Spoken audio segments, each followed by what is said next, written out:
সুপ্রিয়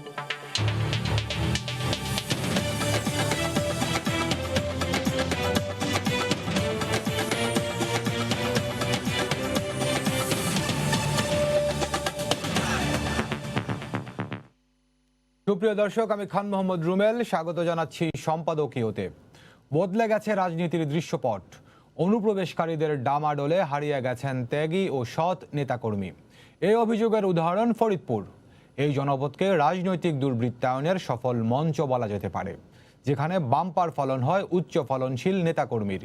পরিকল্পিত এই দুর্বৃত্তায়ন নিয়ে আমাদের আজকের সম্পাদকীয় রাজনীতির অচিনপুর। আর এ নিয়ে আলোচনার জন্য আমাদের সঙ্গে সরাসরি যোগ দিয়েছেন অধ্যাপক আব্দুল মান্নান, সাবেক চেয়ারম্যান বিশ্ববিদ্যালয় মঞ্জুরি কমিশন। আছেন খন্দকার মনিরুজ্জামান, ভারপ্রাপ্ত সম্পাদক দৈনিক সংবাদ, এবং আমার সহকর্মী আফজাল হোসেন। দর্শক, আপনারা এই আলোচনায় সরাসরি অংশ নিতে পারবেন। এজন্য টেলিভিশনের পর্দায় দেওয়া নম্বরে ফোন করতে হবে। এছাড়া ফেসবুকের মাধ্যমে আপনাদের মন্তব্য পাঠাতে পারেন। আলোচনা শুরুর আগে দেখে নেব এখনকার প্রধান শিরোনামগুলো। নারায়ণগঞ্জে মসজিদে একটি এসিও বিস্ফোরিত হয়নি। গ্যাস লিকেজ থেকেই আগুন, বেড়েই চলেছে মৃতের সংখ্যা। গাফিলতি কার, জানতে চাইলেন প্রধানমন্ত্রী। করোনায় খুলছে না প্রাথমিক বিদ্যালয়, বন্ধ কিন্ডারগার্টেনের শিশুদের সরকারি স্কুলে ভর্তির নির্দেশ। অনলাইনে পড়ার সক্ষমতা নেই সবার, নজর দেওয়ার তাগিদ। দেশে 5 ধরনের করোনা ভাইরাসের অস্তিত্ব, দ্রুত বদলাচ্ছে রূপ। কোভিড-19-এ আরো 32 জনের মৃত্যু, 1500-র বেশি শনাক্ত।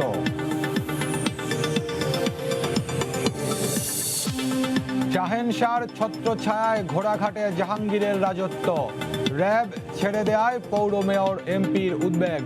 7 দিনের রিমান্ডে আসাদুল, অবশ ওয়াহিদার ডান পাশ। এবং চট্টগ্রামে পেঁয়াজের বাজার আবারও চড়া। কয়েকদিনের ব্যবধানে কেজিতে দাম বেড়েছে 20 টাকা পর্যন্ত। ঝাঁকে ঝাঁকে ইলিশে সয়লাভ বরগুনার পাথরঘাটা। দর্শক, শিরোনাম দেখছিলেন, মূল আলোচনায় যাব। তবে তার আগে আমরা যেমনটি বলছিলাম যে রাজনীতির দুর্বৃত্তায়ন হয় কোথাও কোথাও। ত্যাগী এবং সৎ নেতাকর্মীরা পেছনে পড়ে যান, সামনে চলে আসেন হাইব্রিড নেতারা, যেটিকে রাজনীতির ভাষায় হাইব্রিড বলে থাকেন রাজনীতিবিদরা। তো তার একটি উদাহরণ ফরিদপুর আমরা বলছি। তো সেই ফরিদপুর ঘুরে এসে একটি রিপোর্ট তৈরি করেছেন আমার সহকর্মী আফজাল হোসেন। আমরা আফজালের রিপোর্টটি দেখব, তারপরে মূল আলোচনায় যাব।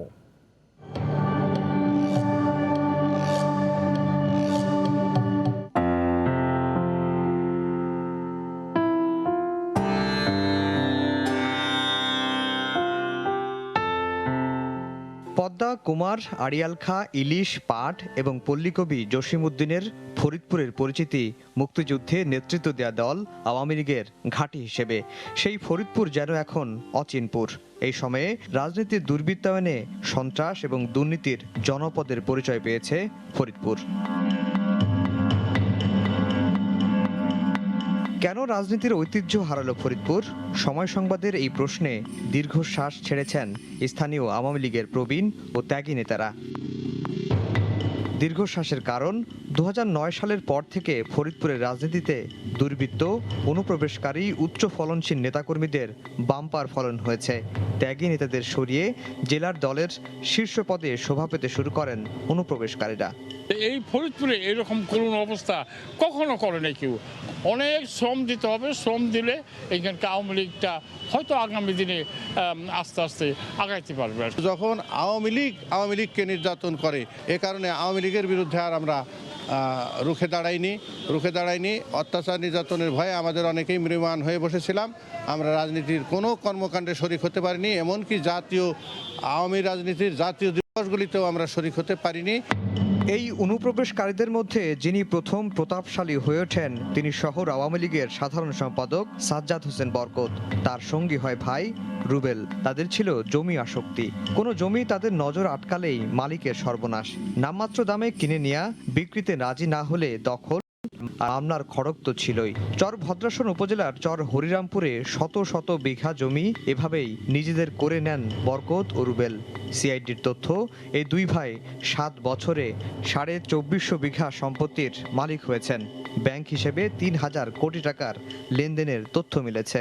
এই মুহূর্তে পর্যন্ত আমরা যে তথ্যগুলো পেয়েছি, তাদের যে সম্পদে বা ভূমি বা জমি, এইটা পরিমাণটা তাদের দেওয়া তথ্য এবং আমরা যে ভূমি অফিস থেকে যে তথ্য পেয়েছি, আপাতত দেখা যাচ্ছে তাতে প্রায় 2500 বিঘা বা 2400 বিঘার উপরে তাদের নিজের এবং তাদের ভাই বা নিকটাত্মীয় এদের নামে কেনা আছে।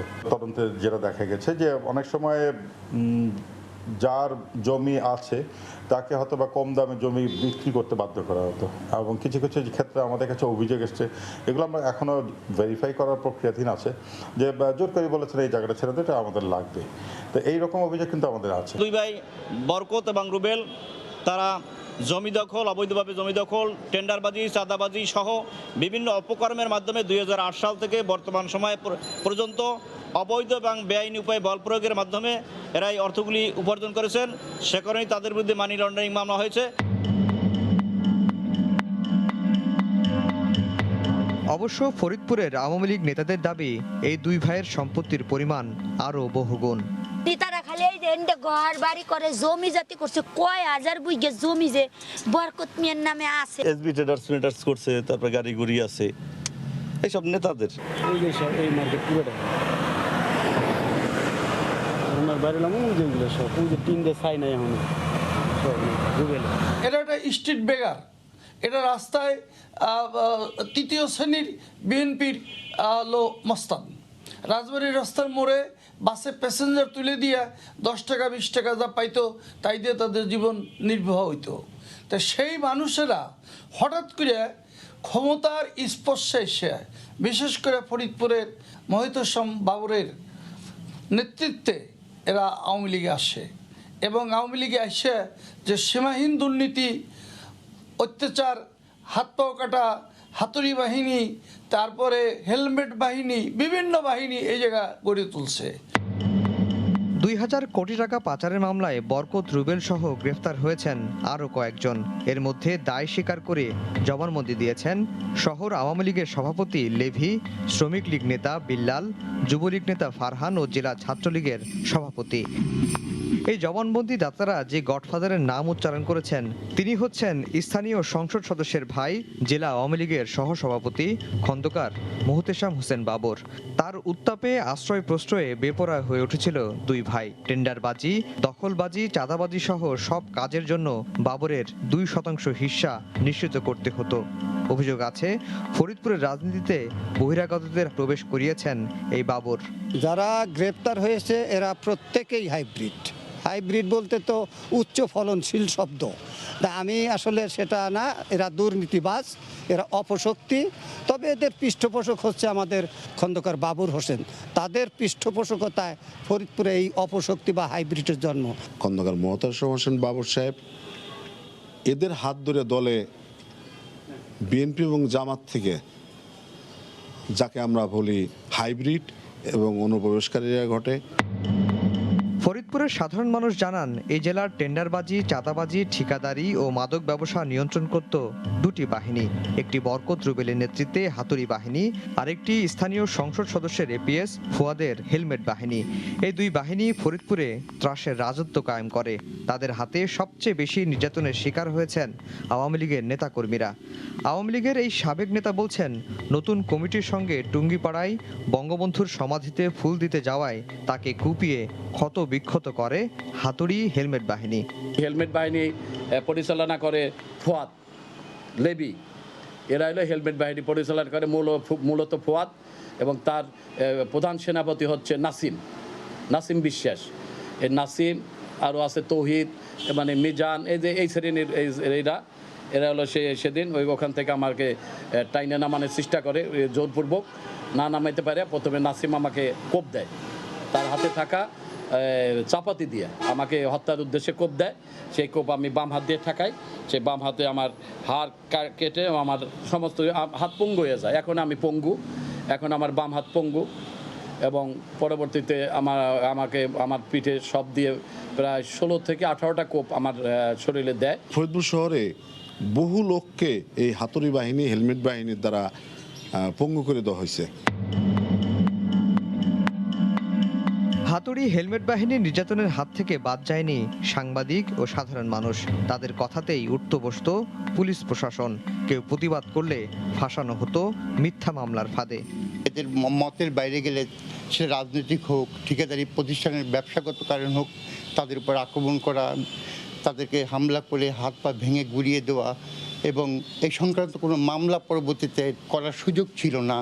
আইনের সেই সুযোগটা তখন কেউ পায়নি। মানুষকে যখন তারা একেবারে প্রায় মেরে ফেলেছেন তখনও সেই মামলাটা রেকর্ড হয় নাই, অথচ যাকে মেরেছেন তার বিরুদ্ধেই মিথ্যা মামলা রেকর্ড হয়েছে। ইতিমধ্যে কিছু অভিযোগ এসেছে, আমরা কিন্তু মামলা হয়েছে, সেই মামলাগুলো আমরা তদন্ত শুরু করেছি। আর কিছু অভিযোগ তারা কোর্টে দাখিল করেছে, কোর্ট থেকে আমাদেরকে বলেছে, আমরা কিন্তু ইতিমধ্যে কোর্টে রিপোর্ট সাবমিট করেছি এবং কিছু মামলা কিন্তু তদন্ত অব্যাহত আছে।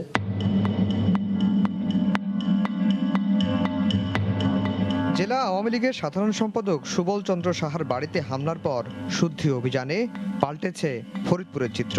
আইনশৃঙ্খলা বাহিনীর অভিযানে ধরা পড়েছে হেলমেট ও হাতুড়ি বাহিনীর অন্তত ২০ জন। অনেকেই গ্রেফতার এড়াতে গা ঢাকা দিয়েছেন। জেলার পুলিশ সুপার হুঁশিয়ারি দিয়ে বলেছেন, কাউকেই ছাড় দেওয়া হবে না। অপরাধ যারা করবে তাদেরকে আমি আইনের আওতায় আনতে চাই এবং যারা অপরাধের শিকার হবে তাদেরকে আমরা বিচার দিতে চাই। সেই প্রেক্ষিতে কিন্তু আমরা কাজ করে চলছি। অতএব অপরাধী যে দলেরই হোক বা যেই হোক, সে অপরাধ করলে তাকে কিন্তু আইনের আওতায় আসতে হবে। এতদিন যারা কোণঠাসা ছিলেন তারাও মুখ খুলতে শুরু করেছেন। সংগঠনকে সুসংগঠিত করে ঘুরে দাঁড়ানোর চেষ্টা করছেন ত্যাগী আওয়ামী লীগ নেতারা।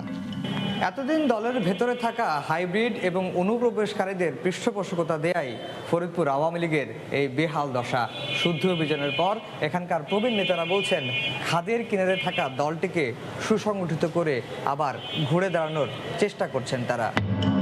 তবে অভিযোগ রয়েছে, বিতর্কিত হাইব্রিড ও অনুপ্রবেশকারী অনেকেই আবার ত্যাগী নেতাদের ছত্রছায়ায় আশ্রয় নিয়েছেন। ভুল পাল্টেছেন হাতুড়ি ও হেলমেট বাহিনীর অনেকেই। সবচেয়ে লজ্জার ব্যাপার, যারা অনেক ত্যাগ করছে এই 12 বছরে, তাদের মধ্যেও কেউ কেউ দেখা যাইতেছে যে এদের আশ্রয়দাতা হিসাবে মঞ্চে আবির্ভূত হয়েছে।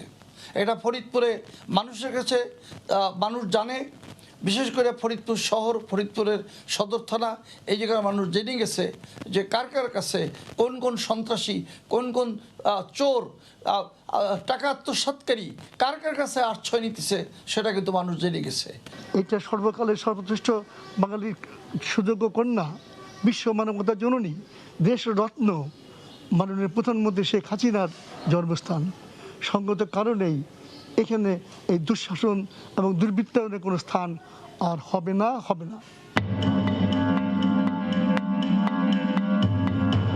রাজনৈতিক দুর্বৃত্তায়নের আরেকটি উদাহরণ হতে পারে স্বাস্থ্য অধিদপ্তরের অফিস সহকারী আফজাল দম্পতি।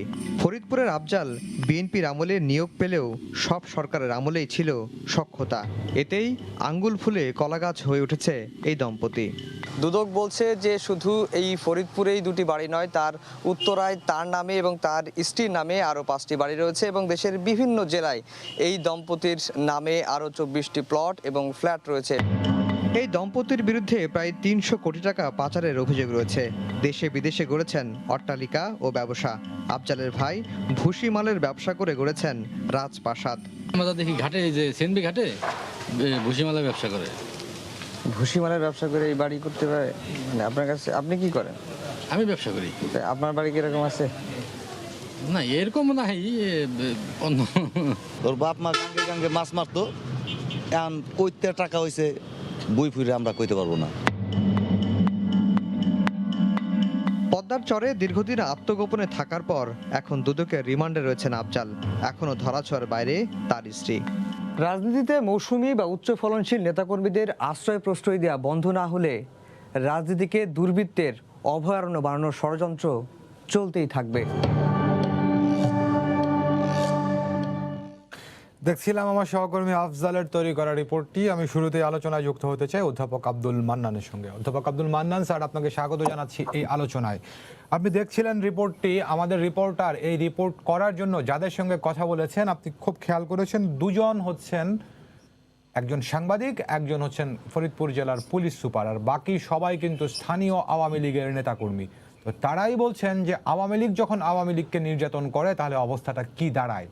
আমি স্যার আপনার কাছে প্রশ্ন রাখতে চাই যে নিজ দলের ভিতরেই এরকম নির্যাতক তৈরি হয়ে উঠল কিভাবে? সবার অগোচরেই কি হয়েছে, নাকি দেখেও অনেকেই না দেখার ভান করেছেন? আপনাকে ধন্যবাদ। আমি এই ক্লিপিংটা যিনি তৈরি করেছেন তাকে আমি ধন্যবাদ জানাই। বিশেষ করে তার এ ধরনের ক্লিপিং তৈরি করা, এই ধরনের ভিডিও তৈরি করা কিন্তু একটু সাহসের দরকার হয়, কারণ আপনি একেবারেই ওই জায়গায় গিয়ে এই ভিডিওটি তৈরি করেছেন, ফার্স্ট হ্যান্ড রিপোর্টিং যারাকে বলে। যে কথাগুলো ফরিদপুরের মানুষ বলছে, আমরা শুনছি, আলোচনা করছি, এইটা করতে গেলে আমাদের একটু দুঃখ বোধ হয়। কারণে আমরা এমন একটা জেলার রাজনৈতিক অবস্থা নিয়ে কথা বলছি, যেই জেলায়, বৃহত্তর ফরিদপুর জেলার গোপালগঞ্জ মহকুমায় টুঙ্গিপাড়া গ্রামে জাতির জনক, হাজার বছরের শ্রেষ্ঠ বাঙালি বঙ্গবন্ধু শেখ মুজিবুর রহমানের জন্ম হয়েছিল। একই গ্রামে মাননীয় প্রধানমন্ত্রী, আজকের প্রধানমন্ত্রী বঙ্গবন্ধু কন্যা শেখ হাসিনারও জন্ম হয়েছিল। পরবর্তীকালে গোপালগঞ্জ পৃথক জেলা হয়, সেখানে টুঙ্গিপাড়া এখন একটা থানা হয়, কিন্তু গ্রেটার ফরিদপুরেরই অংশ। ফরিদপুরের মানুষ সবসময় বঙ্গবন্ধু যে তাদের জেলায় জন্মগ্রহণ করেছেন তার জন্য তারা সবসময় গর্বিত ছিল। কিন্তু আজকে ফরিদপুরে যে চিত্র আমরা একটু আগে দেখলাম, এটি যারা বাংলাদেশের রাজনীতির খোঁজ খবর রাখেন তাদের কাছে এইরকম ঘটনা নতুন কিছু নয়, অথবা এটা যে শুধু ফরিদপুরে ঘটছে তাও কিন্তু নয়। বাংলাদেশ অনেক জেলাতেই, অনেক এলাকাতেই, অনেক অঞ্চলে, অনেক কি বলে সংসদীয় এলাকায় কিন্তু কম বেশি এই ধরনের ঘটনা এখন অহরহ ঘটছে। যে কারণে এই দলকে, বাংলাদেশের যে বৃহত্তম রাজনৈতিক দল, যে দলের নেতৃত্বে বাংলাদেশ স্বাধীন হয়েছিল, সেই দল নানাভাবে মানুষের সামনে একটি নতুন কি বলে যে নেতিবাচক ইমেজ সৃষ্টি করতে এরা সহায়তা করছে। অবশ্য আওয়ামী লীগে কিন্তু আজীবন সবসময় অনেক পোর খাওয়া নেতা ছিলেন, এখনো আছেন, অনেক ত্যাগী নেতা আছেন, অনেক নেতা আছেন যারা জীবনে কোনো কিছুই চায় নাই, শুধু বঙ্গবন্ধুর আদর্শকে ধারণ করেছেন, লালন করেছেন। তার জন্য তারা ৭১ যুদ্ধে গিয়েছেন, ৩০ লক্ষ শহীদ ফিরে আসেন নাই। সেরকম একটি দলের যিনি কান্ডারে যিনি জন্ম দিয়েছিলেন, তার জেলায় এই ধরনের ঘটনা ঘটছে। আমি বলছি এরকম ঘটনা নতুন কিছু নয়। এবং এই বাংলাদেশ আওয়ামী লীগ ২০০৯-এর পর থেকে পরপর যে ৩ বছর ৩ মেয়াদে ক্ষমতায় আছে, এটি একটি অন্যতম কারণ হিসেবে আমি দেখি। কারণ একটি দল যখন ৩ বার পরপর ক্ষমতায় থাকে, এর আগে একবার ছিল, তখন এরকম একটা অবস্থা ছিল না। তখন সকলে ধরেই নিয়েছে বাংলাদেশে, এখন আপনি দেখবেন বাংলাদেশে আওয়ামী লীগ ছাড়া আর কাউকে পাওয়া যায় না। যেখানে দেখেন সেটা যে কোনো মানুষ, যে কোনো পেশার মানুষে হোক, সে আওয়ামী লীগ। আমি যে লোকটাকে চিনি যে সে আজন্ম সে জামাত করেছে, বিএনপি করেছে, কোনো রাজনৈতিক সাথে সম্পর্ক ছিল না, সে রাতারাতি আওয়ামী লীগ হয়ে গেল অনেক নানা সুবিধা, বেআইনি সুবিধা নেওয়ার জন্য সে এটা হয়ে গেল। শুধু সুবিধা নিয়েছে না, সে দলের মধ্যে যেটা হাইব্রিড বলা হয়, অনুপ্রবেশকারী বলা হয়, আমার বন্ধু ওবায়দুল কাদের মশারির ভিতর মশারি টাঙানোর সাথে তুলনা করেন, এটি কিন্তু বাংলাদেশে এখন প্রত্যন্ত অঞ্চলে হয়ে গিয়েছে। আমি একবার একটা লেখায় লিখেছিলাম, আওয়ামী লীগের এটা বোধহয় ২০০৯-১০ থেকে হবে, আওয়ামী লীগের শত্রু কিন্তু আওয়ামী লীগ। এটা ইতিহাসে দেখা গেছে, বাইরের কোন শত্রু আওয়ামী লীগকে ক্ষতি করতে পারে না। আপনি যদি আওয়ামী লীগের ইতিহাস দেখেন, সে ৪৯ সনে। জি স্যার, আপনার লেখার প্রসঙ্গে আমি আরেকবার আপনার সঙ্গে যুক্ত হব। আমি একটু খন্দকার মনিরুজ্জামানের সঙ্গে যুক্ত হতে চাই। মনির ভাই, দেখছিলেন আমাদের সহকর্মী আফজালের তৈরি করা রিপোর্টটি, তো এখানে একটি বিষয় স্থানীয় আওয়ামী লীগের নেতাকর্মীরা বলছেন যে যারা এই দুর্বৃত্তায়নের সঙ্গে জড়িত বেশিরভাগই হচ্ছে আওয়ামী লীগে অনুপ্রবেশকারী। তো আমি আপনার কাছে জানতে চাই, এই অনুপ্রবেশকারীরা দলে ঢোকেন কিভাবে? আর আমাদের রিপোর্টার যে বিষয়গুলো দেখিয়েছেন, যে হামলাগুলোর ঘটনা ঘটেছে প্রত্যেকটি কিন্তু হচ্ছে নিজের আধিপত্য বিস্তারের জন্য। কোন অনুপ্রবেশকারীকে ঠেকানোর জন্য কেউ বাধা দিয়েছেন কিংবা অনুপ্রবেশকারী নিয়ে কোনো দ্বন্দ্ব, সেরকম কোনো চিত্র কিন্তু নেই। তাহলে ব্যাপারটি কি এরকম দাঁড়ায় যে কেউ কেউ অনুপ্রবেশকারীদেরকে দলে ঢোকান আর বাকিরা সেগুলো নীরবে সহ্য করেন?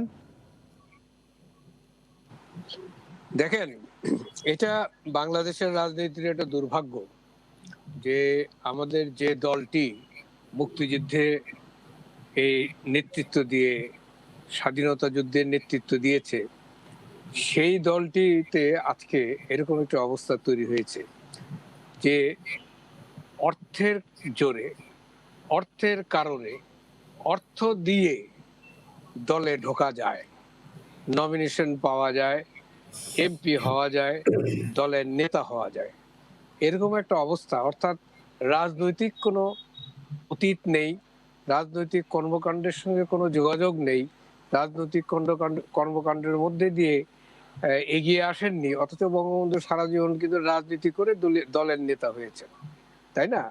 সেরকম কোনো উদাহরণ নেই, সেরকম কোনো অতীত নেই।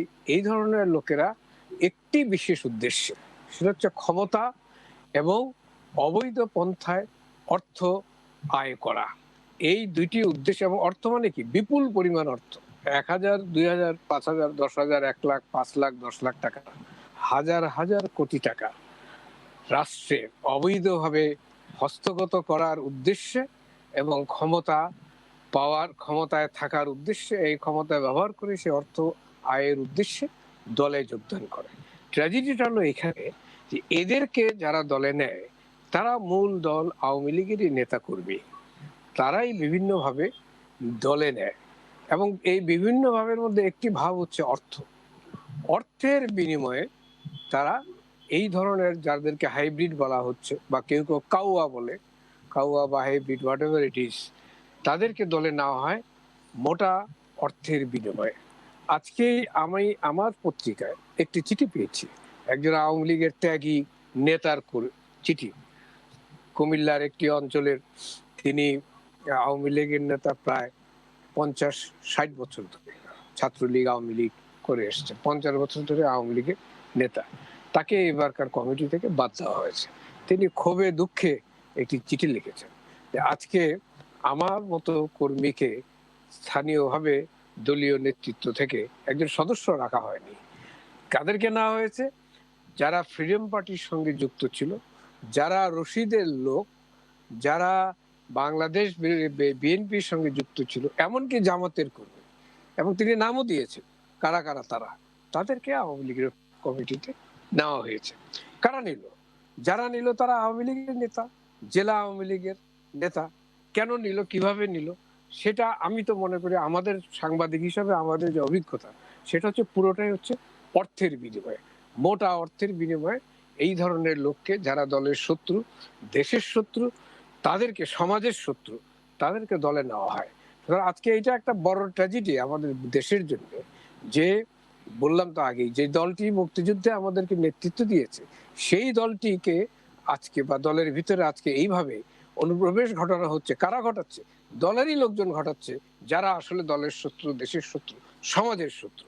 অবৈধ উপায়ে অর্থ উপার্জন করা, সে অবৈধতাকে বৈধতা দেওয়ার চেষ্টা করা, এই প্রচেষ্টায় তারা দলে যোগদান করে। তাদের কোনো রাজনৈতিক উদ্দেশ্য নাই, বঙ্গবন্ধুর আদর্শের প্রতি তাদের বিন্দুমাত্র কোনো আগ্রহ নাই, এবং তারা জানেনও না বঙ্গবন্ধুর আদর্শ কি। মুক্তিযুদ্ধের চেতনা সম্পর্কে তাদের বিন্দুমাত্র আগ্রহ নাই, জানেনও না তারা যে মুক্তিযুদ্ধের চেতনাটা কি।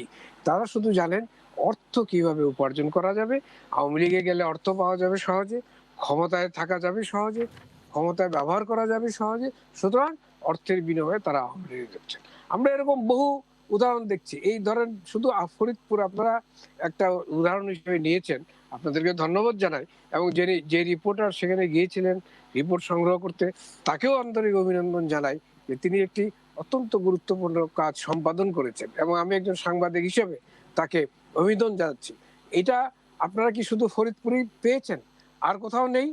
প্রায় সব জেলায় এইরকম ঘটনা আছে, প্রায় সব জেলায় এরকম লোকজন আছে যারা আওয়ামী লীগ না, কিন্তু এখন আওয়ামী লীগের কর্ণধার হয়ে বসে আছেন, এবং ত্যাগী আওয়ামী লীগ যারা, তাদের নির্যাতন করছেন, তাদেরকে দল থেকে বের করে দিচ্ছেন, দলে তাদেরকে রাখছেন না, এবং তারা সেখানে দখল করে রীতিমতো, আমি বলবো এটি যে পলিটিক্যাল কু, একটি রাজনৈতিক অভ্যুত্থান, দুর্বৃত্তদের রাজনৈতিক অভ্যুত্থান হচ্ছে এই ঘটনাগুলো। শুধু ফরিদপুর না, বিভিন্ন জেলায় আছে, আমি বিস্তারিত যাচ্ছি না। এটা যে দুর্বৃত্তদের রাজনৈতিক অভ্যুত্থান হিসেবে আমি অভিহিত করতে চাই, এবং এইভাবে তারা রাজনৈতিক দলকে কিন্তু দখল করে রাখছে। আমরা স্বচ্ছতা, জবাবদিহিতা শুধুমাত্র প্রশাসনের কথা বলি, আমরা সাংবাদিকরা বলি, অন্যরাও বলেন, এটা আমরা লিখি, প্রায় লিখি যে প্রশাসনের স্বচ্ছতা নেই, জবাবদিহিতা নেই, ইত্যাদি ইত্যাদি। কিন্তু রাজনৈতিক দলের কি স্বচ্ছতা জবাবদিহিতা আছে? রাজনৈতিক দলের কি এই কাজগুলো করার সময় তারা দলের অনুমোদন নেয়? তারা কি বলে যে আমি মিস্টার এক্স কে নিচ্ছি, তিনি ফ্রিডম পার্টির লোক ছিলেন, তিনি কর্নেল কিলার রশিদের লোক ছিলেন, তিনি জামাত করতেন, তিনি বিএনপি করেছেন, কিন্তু এই লোককে আমি দলে নিতে চাই, আপনারা কি বলেন? এই কথাটা কি তারা বলেন? এবং এটা জানার পরে কি কেন্দ্রীয় নেতারা তাকে অনুমোদন দেন? তা না, কিন্তু এইখানেও কিন্তু স্বচ্ছতা জবাবদিহিতা নাই। সুতরাং স্বচ্ছতা জবাবদিহিতা শুধু প্রশাসনও না, রাজনৈতিক দলেও থাকতে হবে। এবং সেটা যদি না থাকে, আজকে ফরিদপুরের যে চিত্র আমরা দেখছি এবং দেশের অনেক জায়গায় এই চিত্রটি আছে, সেই চিত্রটি কিন্তু এত দূর চলে যাবে যে আজকে রাজনৈতিকের দুর্বৃত্তদের রাজনৈতিক অভ্যুত্থানের মাধ্যমে তারা গোটা দলকে গ্রাস করে ফেলবে। অলরেডি অনেক জায়গায় গ্রাস করে ফেলছে। এই দৃষ্টান্ত হচ্ছে ফরিদপুর। জি মনির ভাই, ধন্যবাদ, আমাদের সঙ্গে থাকুন।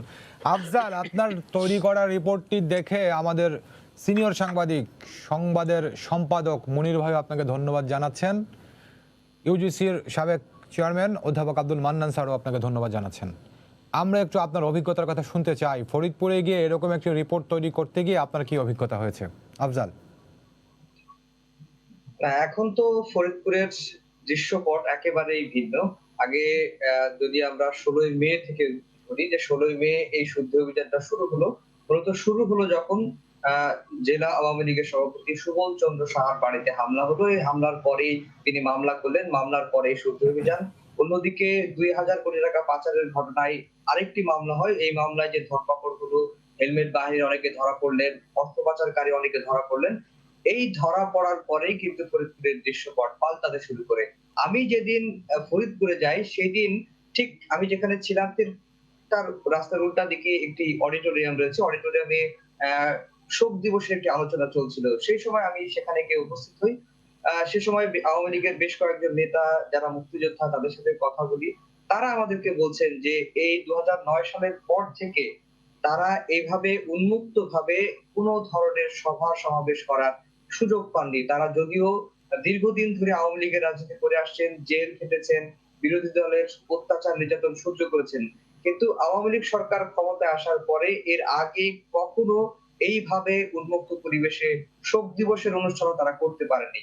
তো তারা এই যে শুদ্ধ অভিযানকে সাদরে গ্রহণ করেছেন এবং তারা এক ধরনের স্বস্তির নিঃশ্বাস করেছেন। এবং দীর্ঘদিন ধরে যারা ফরিদপুরের রাজনীতি সম্পর্কে বা সাধারণভাবে যারা রাজনীতি সম্পর্কে কিছুটা হলেও সচেতন, তারা কিন্তু জানেন যে এই ফরিদপুরে দুর্বৃত্তায়নের রাজনীতিটা কিভাবে ঢুকলো, কারা ঢুকিয়েছেন, সেই বিষয়টি কিন্তু ফরিদপুরে ওপেন সিক্রেট, সবাই জানেন।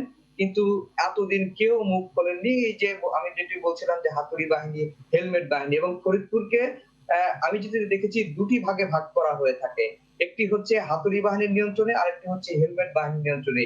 এই দুটি বাহিনী টেন্ডারবাজি, চাঁদাবাজি, মাদক সন্ত্রাস থেকে শুরু করে সবকিছুই তারা বন্টন করে নিয়েছেন। আমি সবচেয়ে যেটি তথ্য আমি রিপোর্টে যদি উল্লেখ করতে পারি নাই, যে এই গত 3 থেকে 4 বছরে ফরিদপুরে প্রায় 600টি টেন্ডার হয়েছে, তার সবকটি পেয়েছেন এই রুবেল বরকত, যিনি শহর আওয়ামী লীগের সাধারণ সম্পাদক, তিনি পেয়েছেন। এবং তারা যে হাতুড়ি বাহিনী বলেন এবং স্থানীয় সংসদ সদস্যের এপিএস যে ফুয়াদ রয়েছেন, তারা কিন্তু এই 600 টেন্ডার কিন্তু উঠিয়ে নিয়েছেন এবং ব্যাপক দুর্নীতি করেছেন। এবং আরেকটি বিষয় বলে রাখি, এখন পর্যন্ত সিআইডি যেটি বলছে যে তারা তদন্ত করে এবং যে 6 জন আদালতে দোষ স্বীকার করে স্বীকারোক্তি দিয়েছেন, তাদের কথা মতে এই দুই ভাইয়ের প্রায় 2450 বিঘা সম্পত্তি তারা দেখতে পেয়েছেন। কিন্তু ফরিদপুরের স্থানীয় মানুষজন দুই বলছেন ভাইয়ের নামে প্রায় 2500 বিঘা জমি। আপনার কাছে কি তথ্য আছে পুরো ফরিদপুরে আসলে জমি কত হাজার বিঘা? না, পুরো ফরিদপুরের জমি কত বিঘা সেটি আমার কাছে এখন তথ্য নেই। হয়তো আপনি বলার পরে আমি বিষয়টি আরো পড়াশোনা করার চেষ্টা করব। কিন্তু ফরিদপুরের আওয়ামী লীগ নেতারা বলছেন যে এই যে সিআইডি যেটি বলছে যে 2450 বিঘা এই দুই ভাইয়ের নামে পাওয়া গেছে এবং তাদের যে আত্মীয় স্বজন তাদের নামে পাওয়া গেছে, কিন্তু ফরিদপুরের আওয়ামী লীগ নেতারা বলছেন এই জমির পরিমাণ আরো কয়েক গুণ। সবচেয়ে মজার বিষয় হচ্ছে তারা যেই জমিটা পছন্দ হতো তার মালিককে গিয়ে বলতো যে এই জমিটা আমার কাছে বিক্রি করেন।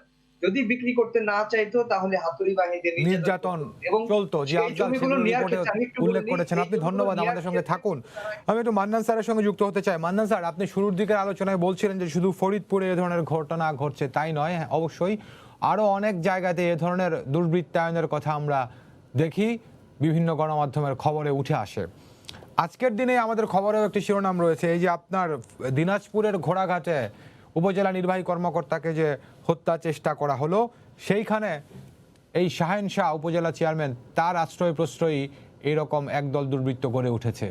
তো বিষয়গুলো হচ্ছে এরা আসলে কিভাবে গড়ে ওঠে। এখন যেরকম এই রিপোর্টটিতে ফরিদপুরের পুলিশ সুপার বলছেন যে অপরাধী যেই হোক তাকে ছাড় দেওয়া হবে না, এখন এটি বলছেন, কিন্তু এর আগে তারা কি করেছেন বা অন্যান্য জায়গায় কি করেন, বছরের পর বছর এভাবে চলতে থাকে, যে কোনো একটি ঘটনায় টনক নড়ে তখন দেখি ব্যবস্থা নেওয়ার বিষয়টি শুরু হয়। আপনাকে ধন্যবাদ। আসলে মনিরুজ্জামানের কথা সূত্র ধরেই বলি, উনি একটা অভ্যুত্থানের কথা বলেছেন। দলের ভিতরে অন্য ধরনের একটা অভ্যুত্থান হচ্ছে, সেটা হচ্ছে এই ধরনের দুর্বৃত্তদের কারণে অভ্যুত্থানটা হচ্ছে, কোনো ত্যাগী নেতা কর্মীর কারণে না। আরেকটা জিনিস বলি, এটা যদি বন্ধ না হয় তাহলে একটা কথা আছে, রাজনৈতিক হারাকিরি, আত্মহত্যা করা, অনেকটা ওই ধরনের অবস্থার মধ্যে বিএনপি এখন সামনে নাই। আওয়ামী লীগের সামনে কোনো প্রতিপক্ষ তেমন নাই, কিন্তু আওয়ামী লীগের সামনে এখন প্রতিপক্ষ হয়ে দাঁড়াচ্ছে এই ধরনের দুর্বৃত্তরা।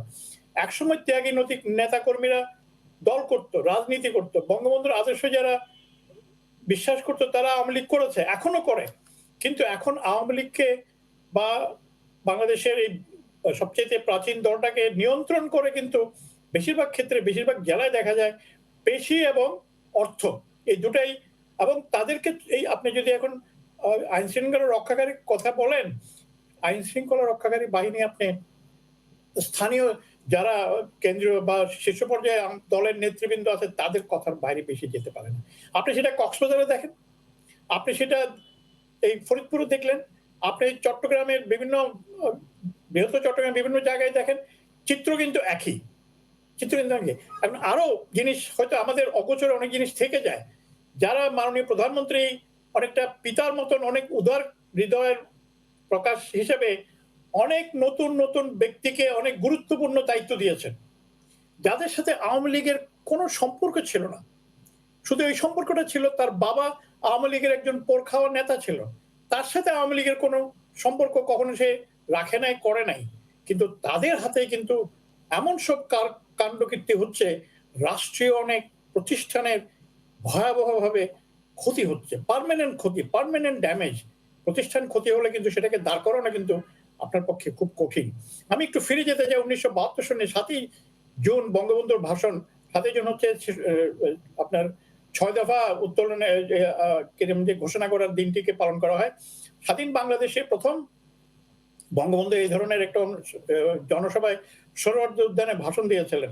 সেখানে তিনি প্রকাশ্যে বলেছেন, আমার তখন আপনি এখন তো 2020, সেটা 1972 সনের কথা বলছি, স্বাধীন দেশের পরিস্থিতির কথা বলছি, যে যে দলটি ক্ষমতায় এসছে, যে দলটির নেতৃত্বে আমরা মুক্তিযুদ্ধ করেছি, বাংলাদেশের স্বাধীন হয়েছে, 30 লক্ষ মানুষ শহীদ হয়েছে, সে দেশ নতুন যাত্রা শুরু করেছে, কিছুই নাই আমাদের, সে অবস্থায় হাঁটি হাঁটি পা করে দেশটাকে উঠে দাঁড়ানোর চেষ্টা করছে। সেখানে বঙ্গবন্ধু বলছেন, আপনি বঙ্গবন্ধুর প্রত্যেকটা বক্তৃতা দেখবেন দুর্নীতি কথাটা একেবারেই তার বক্তৃতার সাথে অবিচ্ছেদ্য একটা শব্দ জড়িয়ে আছে, যে দুর্নীতি কি ভয়াবহ রূপ দিয়েছিল তখন। হ্যাঁ, তখন ওই 7ই জুনের সেই বক্তৃতা সোহরাওয়ার্দী উদ্যানে 72 সনে তিনি বলছেন, আমি আমার দলের 23 জন এমপিকে বা এমএনএ শব্দটা তিনি ব্যবহার করেছেন, ন্যাশনাল অ্যাসেম্বলির সদস্যকে দল থেকে বহিষ্কার করেছি, সংসদ থেকে বহিষ্কার করেছি। বঙ্গবন্ধু তার একজন মন্ত্রিসভার একজন সদস্যকে, আমি নাম বলছি না, বহিষ্কার করেছিলেন, কারণ বঙ্গবন্ধু জানতেন এরাই হচ্ছে দলের প্রধান শত্রু। তখন অনেকেই আওয়ামী লীগের বিরুদ্ধে কাজ করছিল, সেগুলোকে সামাল দেওয়াটা কিছুটা সোজা ছিল, কিন্তু দলের ভিতরে থেকে খন্দকার মোশতাককে আমরা যখন দেখেছি পরবর্তীকালে, বা অনেক খন্দকার মোশতাক ছিল তখন, এখনো আছে, কিন্তু বঙ্গবন্ধু বুঝতে পেরেছিলেন এদেরকে যদি নিয়ন্ত্রণ করা না যায় তাহলে আমাকে তো নতুন দেশের নতুন প্রধানমন্ত্রী হিসেবে বর্তমান আওয়ামী লীগ কি সেটি অনুধাবন করছে? সেই কারণে তার বঙ্গবন্ধু যেটি অনুধাবন করেছিলেন, বর্তমান আওয়ামী লীগ কি সেটি অনুভব করছে? আমি বলি এই মুহূর্তে, আমার কথাটা একটু হয়তো বাগাড়ম্বর হতে পারে, বাংলাদেশের রাজনীতির জন্য, আওয়ামী লীগের রাজনীতির জন্য, রাজনীতিকে টিকিয়ে রাখার জন্য, বঙ্গবন্ধুর আদর্শকে টিকিয়ে রাখার জন্য, বাংলাদেশ যে অর্থে বাংলাদেশের মানুষ যুদ্ধে গিয়েছিল, সেই বাংলাদেশকে টিকিয়ে রাখার জন্য আমি বলি যে বাংলাদেশে আওয়ামী লীগ হোক বা বাংলাদেশের রাজনৈতিক একটা বৃহৎ অঙ্গনে হোক, একমাত্র বঙ্গবন্ধুর কন্যা জননেত্রী শেখ হাসিনা ছাড়া, আওয়ামী লীগ প্রধান ছাড়া কেউ অপরিহার্য না। বঙ্গবন্ধু সেটা বুঝেছিলেন, যে কারণে তিনি তার দলের মন্ত্রীকে বহিষ্কার করেছিলেন। আমি বলি যে এটি শুধু করতে পারেন মানে প্রধানমন্ত্রী বঙ্গবন্ধু কন্যা। তিনি সবসময় বলেন যে আমাকে ছাড়া আওয়ামী লীগে সবাইকে কেনা যায়, এটা কিন্তু এমনি এমনি বলেন না, কিন্তু এটার একটা কারণ আছে।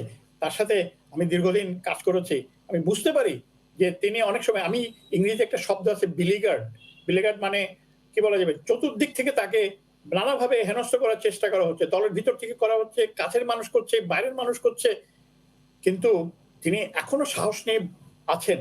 আমি মনে করি করতে পারলে তিনিই করতে পারবেন।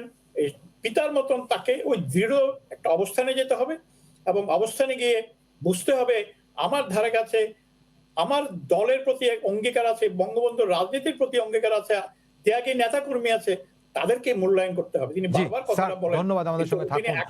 মুনির ভাই, আওয়ামী লীগের অনেক টাকা পয়সা, এই যে অভিযান শুরু হলো, শুদ্ধি অভিযান যেটি বলা হচ্ছে, যে ফরিদপুরে শুরু হলো, অনেকেই গ্রেফতার হয়েছেন যারা একসময় খুব প্রভাব নিয়ে ফরিদপুরে ছিলেন।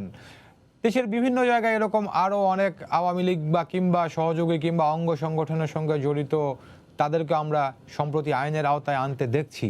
তো এই যে উদ্যোগ, এগুলো দেখে আমরা কি আশাবাদী হতে পারি? আশাবাদী হওয়া উচিত, কিন্তু পুরোপুরি আশাবাদী হওয়ার মতো অবস্থা তৈরি হয়েছে এখনো, সেটা আমি মনে করি না। তার কারণটি হচ্ছে এই শক্তি, এই দুর্বৃত্তদের এই শক্তি কিন্তু খুবই শক্তিশালী, দলের ভেতরে দলের বাইরে দুই দিকেই খুবই শক্তিশালী। বঙ্গবন্ধুর আমল তো আমরা নিজেরা প্রত্যক্ষ করেছি, আমরা দেখেছি বঙ্গবন্ধুর মতো নেতা, যার জন্য 7.5 কোটি মানুষ 2 হাত তুলে আল্লাহর দরবারে মোনাজাত করেছে 9 মাস, নফল নামাজ পড়েছে বহু মানুষ, তারপরে 16ই ডিসেম্বরে বিজয়ের পর থেকে তার ফিরে আসা পর্যন্ত বহু মানুষ রোজা রেখেছে, কেঁদেছে বহু মানুষ ফিরে আসা পর্যন্ত।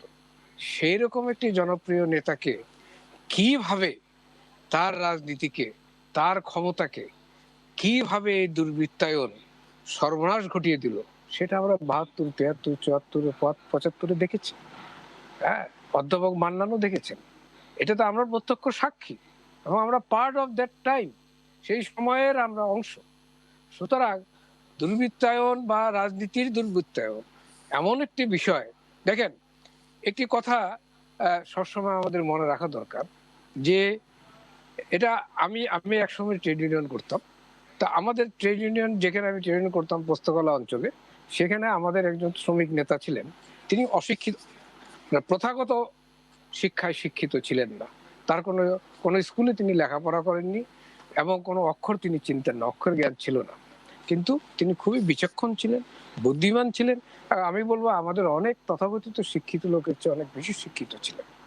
তিনি কতগুলি কথা আমাদের ট্রেড ইউনিয়ন আন্দোলনের সময় কতগুলি কথা আমাদেরকে বলতেন, বলে দেখেন একজন লোক বা একজন মানুষ 5 জনের ক্ষতি করতে পারে, একজন ডাক্তার কয়েকজন রোগীর ক্ষতি করতে পারে, মানে যদি ক্ষতি হয় তার কারণে হয়, যে এমন কথা না, যার কারণে যদি কোনো কারণে হয় তাহলে কয়েকজন রোগীর সে ক্ষতি করতে পারে।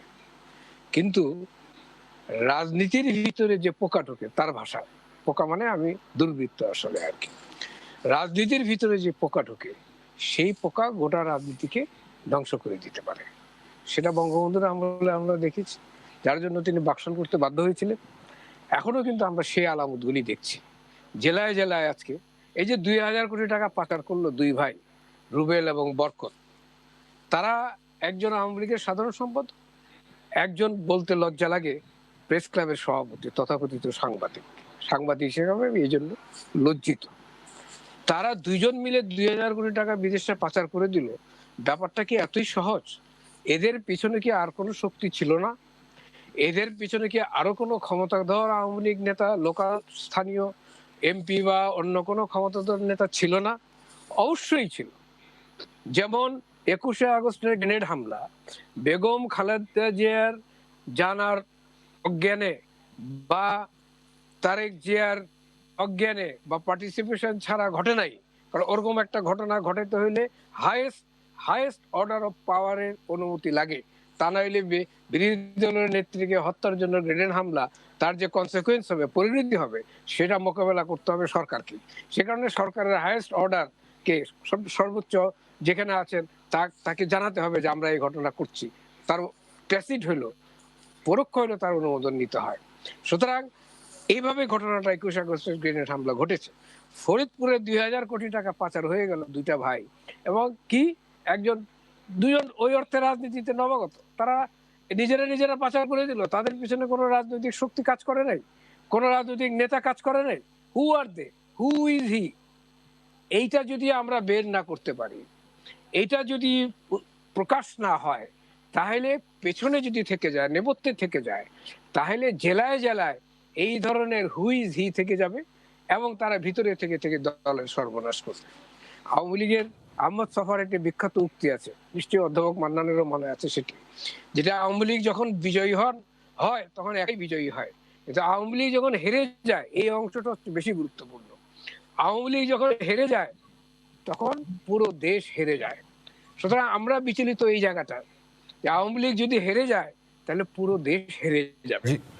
এবং আওয়ামী লীগের ভিতরে যখন দুর্বৃত্তায়ন হয়, পুরো দেশের ভিতরে দুর্বৃত্তায়ন হয়। এবং এই দুর্বৃত্তায়ন শুধু বুলু আর বরকতের ব্যাপার না, পেছনে আরো শক্তি আছে, সেটা কে বা কারা, তাকেও আমাদের উদ্ঘাটন করতে হবে। মনির ভাই, আপনাকে অনেক ধন্যবাদ। আফজাল, খুব অল্প কথায় আপনি একটু বলবেন, এখন ফরিদপুরের যারা স্থানীয় আওয়ামী লীগ নেতাকর্মী রয়েছেন এবং সাধারণ মানুষ রয়েছেন, এই যাদের বিরুদ্ধে অভিযোগ, তারা গ্রেফতারের পর এই সাধারণ মানুষ এবং স্থানীয় নেতাকর্মীরা তারা কি বলছেন, তারা কেমন আছেন? এটা বলার আগে সংক্ষেপে যদি মনিরুজ্জামানের কথার সূত্র ধরে বলি, তিনি বলছেন যে এর পেছনে কারা আছে সেটি খুঁজে বের করতে হবে, তাদেরকে আইনে আনতে হবে। আমরা ফরিদপুরে এটি ওপেন সিক্রেট যে রুবেল বরকতের পেছনে গডফাদার কারা সেটি ফরিদপুরের মানুষ সবাই জানে। নিঃসন্দেহে মামলাটি যারা তদন্ত করছে, তদন্তকারী কর্মকর্তারা সেটি বের করবেন।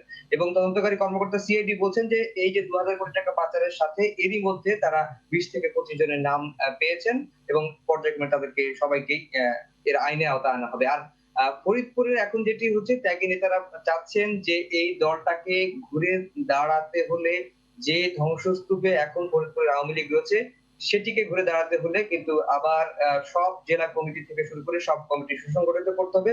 মাঝখানে একটি কথা বলে নিই যে এরই মধ্যে কিন্তু যারা রুবেল বরকতের সহযোগী ছিলেন এতদিন, তারাও কিন্তু ভোল পাল্টেছেন। এখন অনেকে আবার ত্যাগী নেতাদের, যারা আমরা এই ত্যাগী নেতাদের কথা বলছি, অনেকে আবার ত্যাগী নেতার ছত্রছায়ায় আশ্রয় নেওয়ার চেষ্টা করছেন। এবং এই যে একটি কঠিন সময় পার করছে যারা হাতুড়ি বাহিনী, হেলমেট বাহিনী, এই শুদ্ধ অভিযানের কারণে তারা কিন্তু গোল পাল্টে আবার ত্যাগী নেতাদের আশ্রয় নেওয়ার, কিন্তু সেটি যাতে না হয় আমরা সে আশা করি। আফজাল, অনেক ধন্যবাদ। স্যার, অধ্যাপক মান্নান স্যার, আমাদের সহকর্মী আফজাল এবং মনির ভাই দুজনই আশাবাদের কথা বলছেন। আমিও স্যার বলতে চাই, এই যে শুদ্ধি অভিযানটি শুরু হলো, এটিকে ধরে ফরিদপুর নয়, পুরো সবগুলো জেলাতেই এরকম দুর্বৃত্তায়ন যেখানে রয়েছে সেগুলো মুক্ত হবে, সে আশাকে আমরা আজকে করতে পারি কিনা। স্যার, আপনার অডিওটা অন করে একটু কথা বলেন, আমরা একেবারে শেষের দিকে রয়েছি। জি, আমরা তো নিশ্চয়ই আশাবাদী না হলে এতদিন বেঁচে থাকার কথা ছিল না। 1971 সনে মারা যেতে পারতাম। আশাবাদী বলেই এতদিন পর্যন্ত বেঁচে আছে। প্রথম কথা হচ্ছে, এই যে আওয়ামী লীগের মতন একটা বড় দলে কেন এই হাইব্রিডদের দরকার? কোনো দরকার ছিল না। প্রথমে এই প্রবেশটা বন্ধ করতে হবে, লিকেজ গুলো বন্ধ করতে হবে। পিতা আওয়ামী লীগ করেছে বলে ছেলে আওয়ামী লীগ করবে, এটি স্বাভাবিক নাও হতে পারে। ছেলে রাজনীতির সাথে কোনো সম্পর্ক ছিল না, কিন্তু পৈতৃক সূত্রে সে আওয়ামী লীগ হয়েছে। পরবর্তীকালে দেখা গেল যে সে সরকারের খুব গুরুত্বপূর্ণ একটা পদে আছে, কিন্তু এটি পদটাকে অপব্যবহার করে শুধু সরকারের ক্ষতি করে। স্যার, এই অপব্যবহার ঘটবে না, আমরা সেটি আশা করি। আমাদের সময় শেষ স্যার, না হলে আরেকটু শুনতে পারতাম। আপনাকে অনেক ধন্যবাদ জানাচ্ছি খন্দকার মনিরুজ্জামানকেও, সেই সঙ্গে আমার সহকর্মী আফজাল হোসেনকে অনেক ধন্যবাদ।